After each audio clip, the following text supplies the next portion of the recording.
நம்மளோட இந்த கலர்ஃபுல்லான மேஜிக் புக்க பாருங்க. இதுக்குள்ளதான் நம்மளோட சீக்ரெட் மந்திரங்கள் எல்லாம் ஒளிஞ்சிருக்கு. இதுல ரொம்ப ரொம்ப முக்கியமான ஒரு ரகசியம் இருக்கு. அதுதான் பெட்டி.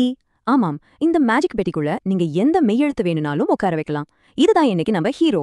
சரி, இந்த பெட்டிய வச்சு என்னென்ன மேஜிக் பண்ணலாம்? சின்னதா ஏ அப்படின்னு சத்தம் வந்தா பெட்டிக்கு முன்னாடி ஒரே ஒரு கொம்பு வந்து நிக்கும். அதுக்கு பேரு ஒற்றை கொம்பு.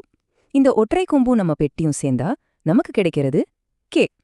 இதையே கொஞ்சம் நீட்டி ஏ அப்படின்னு சொல்லி பாருங்க. அப்போ பெட்டிக்கு முன்னாடி பெரிய இரட்டை கொம்பு வந்துரும். இரட்டை கொம்பும் பெட்டியும் சேர்ந்தா அது கே. அடுத்து ஒரு சூப்பரான சத்தம் ஐ. இதுக்கு பெட்டிக்கு முன்னாடி சங்கிலி மாதிரி ஒரு அழகான குறியீடு வந்து உட்காரும். இதுவும் பெட்டியும் சேர்ந்தா நமக்கு கிடைக்கிறது கை. ஓ அப்படின்ற சத்தம் வரும்போது என்ன நடக்கும் தெரியுமா? பெட்டிக்கு முன்னாடி ஒரு ஒற்றை கொம்பு, பின்னாடி ஒரு துணைக்கால். இந்த டபுள் மேஜிக் சேர்ந்தா கோ. பெட்டிக்கு ரெண்டு பக்கமும் பாடிகார்ட்ஸ் நிக்கிற மாதிரி இருக்குல்ல? அதுவே நீளமா ஓ சத்தம் வந்தா அதேதான் முன்னாடி இரட்டை கொம்பு, பின்னாடி துணைக்கால். இது ரெண்டுக்கும் நடுவுல நம்ம பெட்டி வந்தா நமக்கு கோ கிடைச்சிடும். கடைசியா ரொம்ப ஸ்பெஷலான ஔ சத்தம். இதுக்கு முன்னாடி ஒற்றை கொம்பு, நடுவுல பெட்டி, பின்னாடி ல அப்படிங்கிற குறியீடு வந்து நிக்கும். இந்த பெரிய காம்போ சேர்ந்தா அதுதான் கௌ.